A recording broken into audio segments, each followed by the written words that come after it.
မင်္ဂလာပါခင်ဗျာ Revolut Burma News Channel ကနေပြီးတော့နိုဝင်ဘာလ15ရက်နေ့ညနေပိုင်းရရှိထားတဲ့သတင်းများကိုတင်ဆက်ပေးပါမယ်ပထမဆုံးတင်ဆက်ပေးရမယ်တိုက်ပွဲသတင်းကတော့အမျိုးသားညီညွတ်ရေးအစိုးရကာကွယ်ရေးဝန်ကြီးဌာနတောင်ပိုင်းစစ်ဒေသနယ်မြေမှာအော်တိုဘာလအတွင်းမှာအာဏာသိမ်းစစ်ကောင်စီတပ်နဲ့စခန်းသိမ်းတိုက်ပွဲ4ကြိမ်အပါအဝင်စစ်စင်ရေး154ကြိမ်လှုပ်ဆောင်ခဲ့ရာအကြမ်းဖက်စစ်သား94ဦးသေဆုံးပြီး18ဦးအလံဖြူထောင်အလင်းဝင်ခဲ့တဲ့ဆိုတဲ့သတင်းကိုတင်ဆက်ပေးပါမယ်အော်တိုဘာလ1ရက်နေ့ကနေ31ရက်နေ့အထိစခန်းသိမ်းတိုက်ပွဲပေါင်း4ကြိမ်အပါအဝင်ထိတွေ့တိုက်ပွဲပေါင်း68ကြိမ်အကြမ်းဖက်စစ်ကောင်စီတောက်တိုင်များကိုရှင်းလင်းတိုက်ခိုက်မှု8ကြိမ်အကြမ်းဖက်စစ်တပ်စခန်းများစစ်ကြောင်းများကို drone နဲ့တိုက်ခိုက်မှု58ကြိမ်စစ်ကောင်စီစစ်ကြောင်းများကိုမိုင်းဆွဲတိုက်ခိုက်မှု21ကြိမ်နဲ့လက်နက်ကြီးများနဲ့ပစ်ခတ်တိုက်ခိုက်မှုမိုင်းဆွဲတိုက်ခိုက်မှုစနိုက်ပါနဲ့ပစ်ခတ်တိုက်ခိုက်မှုများစွာကိုဖော်ဆောင်ခဲ့တယ်လို့သိရပါတယ်။အဲ့ဒီတိုက်ပွဲတွေအတွင်းမှာအကြမ်းဖက်စစ်ကောင်စီတပ်သား94ဦးသေဆုံးပြီးတော့108ဦးဒဏ်ရာရရှိကစခန်းသိမ်းတိုက်ပွဲတစ်ခုအတွင်းမှာအလံဖြူထောင်းအလင်းဝင်လာသူ18ဦးရှိခဲ့ပြီးတော့၎င်းတို့ကိုဥပဒေနဲ့အညီကောင်းမွန်စွာထိန်းသိမ်းဆောက်ရှောက်ထားတယ်လို့သိရပါတယ်။စခန်းသိမ်းတိုက်ပွဲများအတွင်းမှာအကြမ်းဖက်စစ်သားသေဆုံးမှုထွက်ပြေးလွတ်မြောက်သူများပြားပြီးတော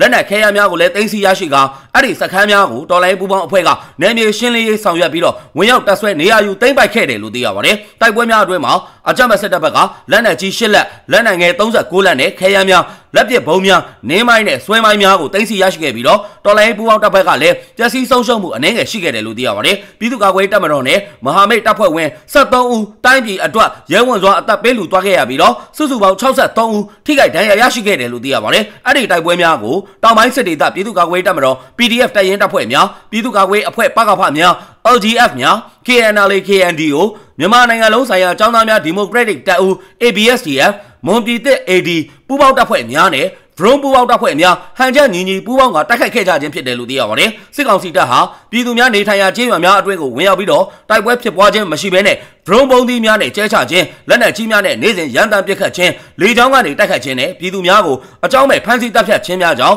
အော်တိုဘာလအတွင်းမှာအပြစ်မဲ့တဲ့ပြည်သူ8ဦးသေဆုံးခဲ့ရပြီးတော့49ဦးထိခိုက်ဒဏ်ရာရရှိက229ဦးမတရားဖမ်းဆီးခံလိုက်ရတယ်လို့သိရပါတယ်။မြေပြင်အခြေအနေအရတိကျသေးချာမှုမရှိတဲ့အချက်လက်များကိုခြံလက်ထားတဲ့အတွက်ကြောင့်စစ်ကောင်စီတပ်သားထိခိုက်သေဆုံးသူအရေအတွက်ဟာအထက်ပါအချက်လက်များထက်ပိုမိုပြီးတော့များပြားနိုင်တယ်လို့တောင်ပိုင်းစစ်ဒေသပြန်ကြားရေးဌာနကအသိပေးထားကြောင်းသတင်းရရှိပါတယ်ခင်ဗျာနောက်ထပ်တင်ဆက်ပေးရမယ့်တိုက်ပွဲသတင်းကတော့မကွေးတိုင်းမင်းဘူးခရိုင်စလင်းမြို့နယ်မှာအကြမ်းဖက်စစ်တပ်ကအထိုင်ချတပ်ဆွဲထားတဲ့စုပ်လေဦးလမ်းစုံအနီးမှာရှိတဲ့ကင်းစခန်းကိုဝင်ရောက်တိုက်ခတ်ရာအကြမ်းဖက်စစ်ကောင်စီတပ်သားများသေဆုံးမှုများပြားကတနက်၄လက်သိမ်းဆည်းရမိခဲ့တယ်ဆိုတဲ့သတင်းကိုတင်ဆက်ပေးပါမယ်။နိုဝင်ဘာလ15ရက်နေ့မနက်ပိုင်းမှာအကြမ်းဖက်စစ်တပ်ရဲ့စုပ်လေဦးလမ်းစုံအနီးမှာရှိတဲ့ကင်းစခန်းကိုဝင်ရောက်တိုက်ခိုက်သိမ်းပိုက်နိုင်ခဲ့ခြင်းဖြစ်တယ်လို့သိရပါတယ်။ထွက်ပြေးတဲ့ကောင်တွေကထွက်ပြေးတဲ့အလံဖြူထောင်တဲ့ကောင်တွေကထောင်းတဲ့ဖမ်းမိတဲ့သူတော့မရှိဘူး။ကျွန်တော်တို့မျက်မြင်ကိုယ်တွေ့ခဲ့ရတာခွေးလောင်းတလောင်းကိုတွေ့ခဲ့ရတယ်။မျက်မြင်ပြည်သူတွေပြောတာတော့6လောင်း10လောင်းလောက်ရှိတယ်လို့ပြောတယ်လို့မင်းဘူးခရိုင်အမှတ်1တပ်ရင်းကတာဝန်ရှိသူတို့ကပြောကြားထားပါတယ်။၎င်းတိုက်ခိုက်မှုကိုမင်းဘူးခရိုင်အမှတ်1တပ်ရင်းကဥဆောင်ပြီးတော့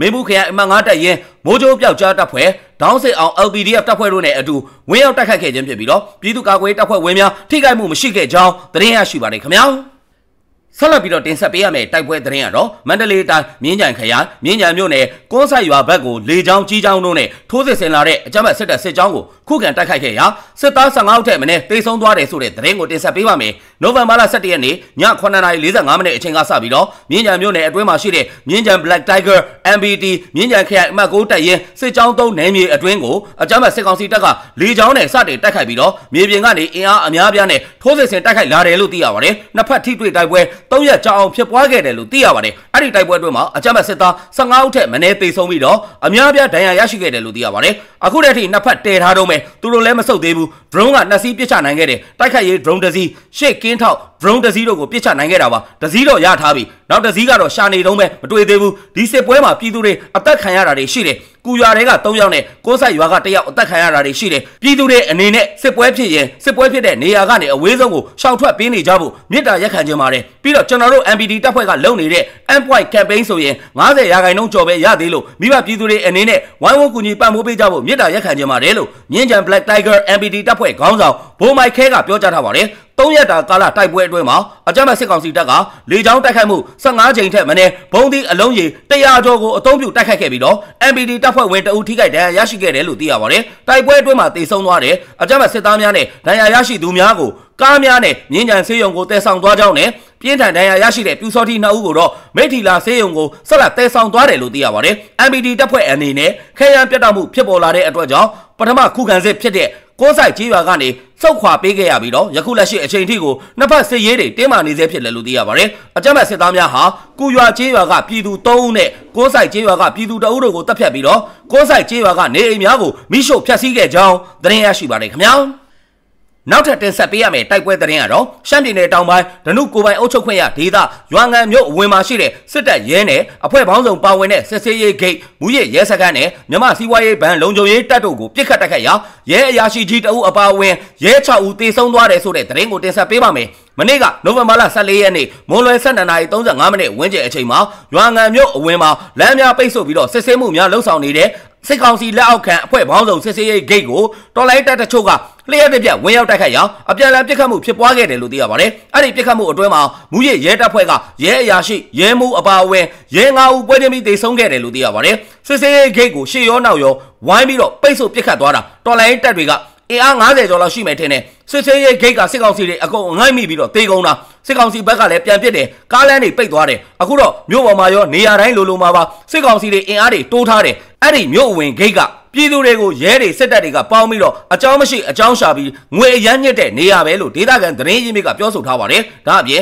မနေ့ကနေ့လယ်ပိုင်းမှာတစ်ချိန်တည်းမှာပဲရွာငံမူရတပ်ဖွဲ့ရုံးရွာငံမြို့ပေါ်စစ်တပ်လက်အောက်ခံမြမစီးပွားရေးဘဏ်တို့မှာလည်းဝင်ရောက်ပစ်ခတ်မှုတွေဖြစ်ပွားခဲ့ပြီးတော့ပစ်ခတ်ခဲ့ရမှာရဲတအုပ်သေဆုံးခဲ့တယ်လို့သိရပါတယ်လက်ရှိမှာစစ်ကောင်စီတပ်ကစစ်ရင်အားများဟာရွာငံမြို့ပေါ်မှာတိုးမြင့်ချထားပြီးတော့ရွာငံမြို့နယ်အတွင်းကျေးရွာများကိုစစ်ကြောင်းထုံးမှုများလှုပ်ဆောင်ရအတွက်ပြင်ဆင်နေတယ်လို့စုံစမ်းသိရှိရကြောင်းသတင်းရရှိပါတယ်ခင်ဗျာနောက်ထပ်တင်ဆက်ပေးရမယ့်တိုက်ပွဲသတင်းကတော့စကိုင်းတိုင်းဘူးတလင်မြို့နယ်မှာပြည်သူ53ဦးကိုဒဇာကန်ဖြစ်နေဖမ်းဆီးလာတဲ့အကြမ်းဖက်စစ်တပ်စစ်ကြောင်းကိုကြားဖြတ်တိုက်ခိုက်ရာစစ်တပ်ဘက်ကဒုတက်ချက်ဇော်ဝင်းအောင်အပါအဝင်ထိခိုက်ဒေဆုံးသူတွေများပြားခဲ့တယ်ဆိုတဲ့သတင်းကိုတင်ဆက်ပေးပါမယ်။နိုဝင်ဘာလ23ရက်နေ့မှာဘူးတလင်မြို့ကနေအနောက်မြောက်တိုင်းစစ်ဌာနချုပ်နမခကိုထွက်လာတဲ့ပြည်သူ53ဦးကိုဒဇာကန်ဖြစ်နေဖမ်းဆီးထားတဲ့အင်အား200ခန့်ပါတဲ့အကြမ်းဖက်စစ်တပ်စစ်ကြောင်းကိုတော်လိုင်းတပ်ဖွဲ့များကကြားဖြတ်တိုက်ခိုက်ခဲ့တယ်လို့သိရပါတယ်။အဲ့ဒီတိုက်ခိုက်မှုအတွင်းမှာအကြမ်းဖက်စစ်တပ်ဘက်ကဒုတက်ချက်ဇော်ဝင်းအောင်အပါအဝင်ထိခိုက်ဒေဆုံးသူတွေများပြားခဲ့တယ်လို့သိရပါတယ်။အကြမ်းဖက်စစ်တပ်စစ်ကြောင်းကိုတော်လိုင်းတပ်ဖွဲ့များကမိုင်း10လုံးနဲ့ဖောက်ခွဲတိုက်ခိုက်ပြီးတော့အနီးကပ်ပစ်ခတ်တိုက်ခိုက်ခဲ့ခြင်းဖြစ်တယ်လို့သိရပါတယ်ဒုတက်ချက်ဇော်ဝင်းအောင်တေတာကိုတော့တပ်တွင်းသတင်းရင်းမြစ်ကအတီးပြုလို့သိရတာပါကျန်တာတွေကတော့လမ်းပေါ်မှာလဲသွားတာကိုမျက်မြင်တွေ့ခဲ့ရပါတယ်တီးကြတော့အတီးမပြုတ်နိုင်သေးပါဘူးပြည်သူတွေကိုပဲမှားကြပါတယ်စစ်ရေးသတင်းကိုအမြဲတမ်းနားဆွင့်ပြီးတော့ကြိုတင်ရှောင်တိန်နိုင်အောင်လုပ်ကြပါမိမိအသက်ထက်အရေးကြီးတာဘာမှမရှိပါဘူးနောက်အခုလိုမျိုးဒဇာကန်အဖြစ်နဲ့ဖမ်းဆီးမခံရအောင်ဂရုစိုက်ကြပါအားတင်းထားကြပါလို့ဘာတူကျွဲကော်လမ်တပ်ဖွဲ့ကတာဝန်ရှိသူတို့ကပြောဆိုထားပါတယ်အဲ့ဒီတိုက်ခိုက်မှုကိုရင်းမာပင်ခရိုင်အမှတ်6တပ်ရင်းရဲ့တပ်ရင်းရုံးစစ်ကြောင်းနဲ့ဘာတူကျွဲကော်လမ်တပ်ဖွဲ့တို့ကပူးပေါင်းလှုပ်ဆောင်ခဲ့ပြီးတော့အကြမ်းဖက်စစ်ကောင်စီတပ်သားများဖမ်းဆီးသွားတဲ့ပြည်သူ53ဦးဟာဒီကနေ့နိုဝင်ဘာလ15ရက်နေ့မနက်ပိုင်းမှာပြန်လည်လွတ်မြောက်လာခဲ့ကြောင်းသတင်းရရှိပါတယ်ခင်ဗျာ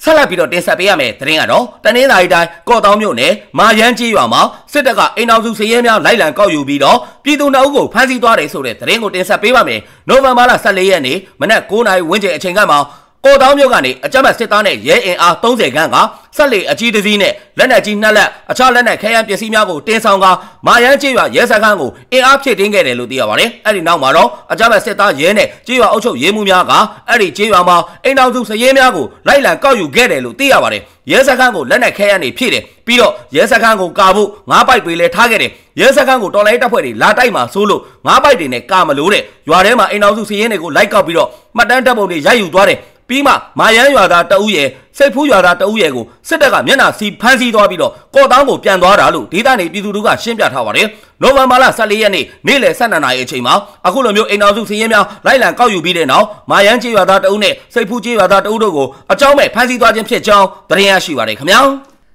ဆက်လက်ပြီးတော့တင်ဆက်ပေးရမယ့်သတင်းကတော့ရှမ်းပြည်နယ်နောင်ချုံမြို့မှာရှိတဲ့မြက်ရတနာဆေးရုံအပါအဝင်နေရာ3ခုကိုအကြမ်းဖက်စစ်တပ်ကလေကြောင်းကနေဘုံကျဲတိုက်ခိုက်ခြင်းကြောင့်ပြည်သူတအုပ်သေဆုံးခဲ့ရတယ်ဆိုတဲ့သတင်းကိုတင်ဆက်ပေးပါမယ်။နိုဝင်ဘာလ14ရက်နေ့ညနေ4:04မိနစ်ညနေ4:08မိနစ်နဲ့ညနေ4:21မိနစ်အချိန်ကမှအကြမ်းဖက်စစ်တပ်ကနောင်ချုံမြို့ပေါ်မှာရှိတဲ့ဈေးရက်ကွက် CB ဘဏ်အနီးနဲ့မြက်ရတနာဆေးရုံတို့ကိုလေကြောင်းကနေဘုံကျဲတိုက်ခိုက်ခဲ့တယ်လို့သိရပါတယ်။၎င်းတိုက်ခိုက်မှုအတွင်းမှာပြည်သူတအုပ်သေဆုံးပြီးတော့မြက်ရတနာဆေးရုံအပါအဝင်နေအိမ်အများအပြားပျက်စီးခဲ့ရတယ်လို့သိရပါတယ်။နောက်ချုံမြို့ပေါ်ကိုကျဲခဲ့တဲ့ဘုံအလုံးတွေကဈေးရက်ကွက်နဲ့ CB Bank နောက်ကျောလမ်းကြားတွေကိုကျပါတယ်။ CB Bank ရဲ့နောက်ကျောတဲ့လမ်းကြားထောင်းကအိမ်ကနေစပြီးတော့လမ်းထဲမှာရှိတဲ့အိမ်တော်များများစိုးစိုးဝါးဝါထိခိုက်သွားပါတယ်အဲ့ဒီလမ်းထဲမှာမြက်ရတနာဆေးရုံလည်းရှိတာကြောင့်အဲ့ဒီဆေးရုံလည်းထိပြီးတော့မီးကူးဆက်လောင်ကျွမ်းခဲ့တယ်လို့သိရပါတယ်ပြည်သူတအုပ်လည်းတိတ်ဆုံးတယ်လို့သိရတယ်လို့ဒေသနေပြည်သူတို့ကပြောဆိုထားပါတယ်အခုနိုဝင်ဘာလဆန်းပိုင်းမှာစစ်တပ်ကနောင်ချိုမြို့ကိုလေကြောင်းကနေတိုက်ခိုက်မှုတွေတိုးမြင့်လာပြီးတော့နေ့စဉ်ရက်ဆက်ဘုံကျဲနေခြင်းဖြစ်ကြောင်း